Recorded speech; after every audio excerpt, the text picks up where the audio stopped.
Mga hinigugma diha ni Kristo. Karong adlaw sa atong segment 3 sa season 2. Ang tema nga giandam sa CBCP alang nato mao ang Christ in us, our hope of glory. Sa atong pagkadungog nining tema, makaingon kita familiar. Nganuman, mao man kini ang tema sa International Eucharistic Congress nga kita man nag-host ni atong katapusan nga semana tuig 2016. Dugang natong kalipay nga sa atong pag-search for the logo, no? Cebuano gihapon ang nakadaog. Dugang natong kalipay sa atong pag-search sa theme song, Cebuano gihapon ang nakadaog, no? All over the country kini. Mga hinigugma, nangandam kita og hangtod karon. Salamat sa Dios, iyang grasya og ninyong tanan nga sa lain-laing paagi nahimo nga bahin ni adtong mahinungdanon, mabinungahon, malipayon, no? Memorable nga kasaulogan. International Eucharistic Congress nga ang atong tema, Christ in you, our hope of glory. Mga hinigugma nining tema, gipahinumdum kita. Christ is always present in His church. Tinuod gud man, no?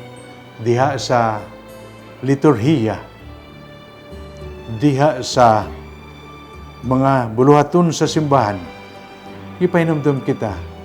Christ is present whenever a community gathers in His name. Christ is present diya sa iyang pulong sa Biblia. Christ is present diya sa iyang minister. Christ is present diya sa mga sakramento.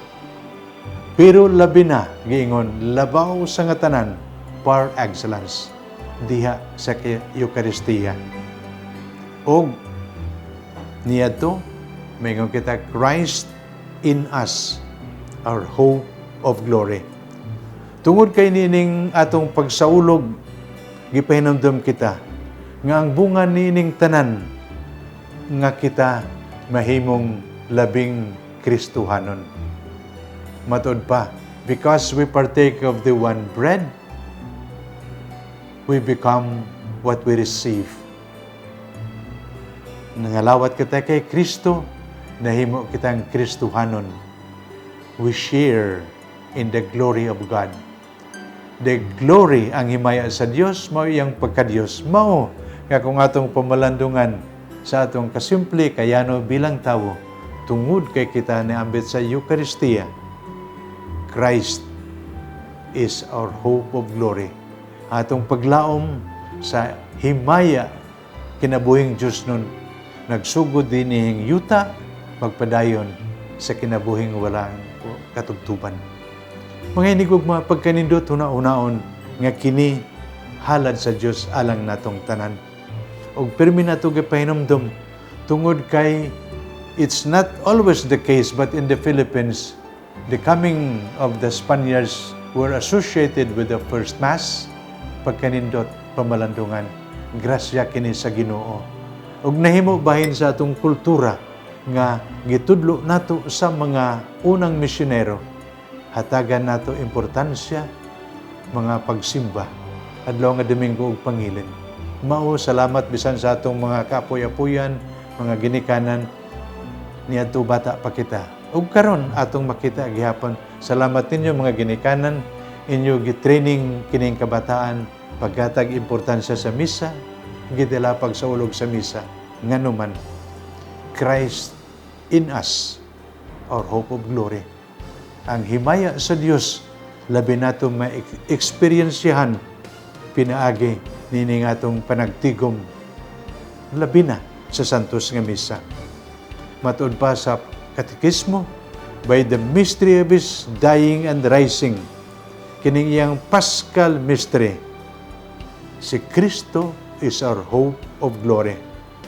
Tungod kay pinaagi sa Espiritu Santo, gipadayag nato ang pagtubos ni Kristo alang natong tanan.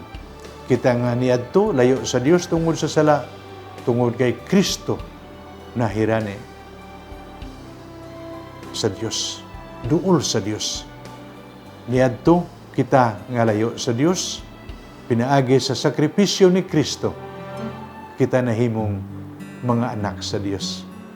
Dili na kita layo sa Dios. Miyembro kita, pamilya sa Dios. Mga hinigugma, nindot huna-unaon, bisan kita dili takos, pero makaingon kita, tungod kay gihigugma kita sa Dios. Christ is our hope of glory. Nga atong paglaom, nga maambit nato kining himaya nga Dios nun, mao nga dinhi nato sa Pilipinas. Importante ang atong paghatag kahulugan o importansya sa misa kay kini labing mahinungdanon nga buluhaton. Pirmi nato gipahinumdum nga sa atong pagkalawat nining Kristo, kita nga nagambit niya nahimong isa kalawas o tungod niini nagambit sa iyang himaya. Pirmi nato gipahinumdum, we become what we receive. Kaya nga itong gikalawat si Kristo, Diyos nun, anak sa Diyos, nahimo kitang Diyos nun. Pirmi nato gihimaya ang Diyos nga bisan pa sa atong kaordinaryo, ang Diyos muanhin nato aron mahimong katagbawan sa atong mga kauhaw o kagutom, aron mahimong kalipay sa atong mga kasubo, aron mahimong kusog sa atong mga kaluya. Si Jesus nga naa sa misa, Christ in us, our hope of glory. Mga hinigugma, matod pa, Christ in the Eucharist becomes truly our hope of glory as we Filipino Catholics strive to recognize also the Christ in the poor. Nga naman, kay ang giingon nato, ang gikalawat nga Kristo, Kristo nga nahigugma sa tanan, labi na sa nagkinahanglan, mga kabos. Mao nga unta ang bunga sa Eucharistia, mo'y kasing-kasing nga mahigugmaon sama ni Kristo, nga naguna-una, dili lamang atong personal nga kaayuhan, pero kaayuhan gihapon sa katilingban, labi na ang mga kabos ug nagkinahanglan.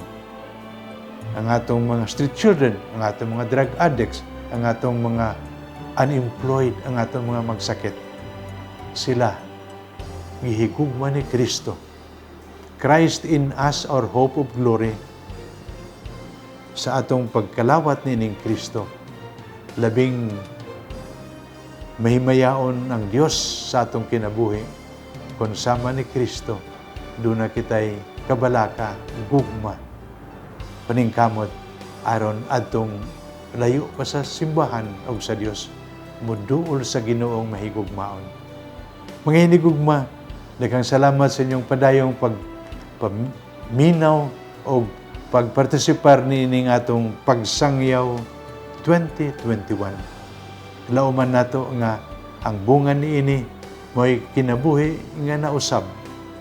A life that has become changed for the better. A life that has become active in good works.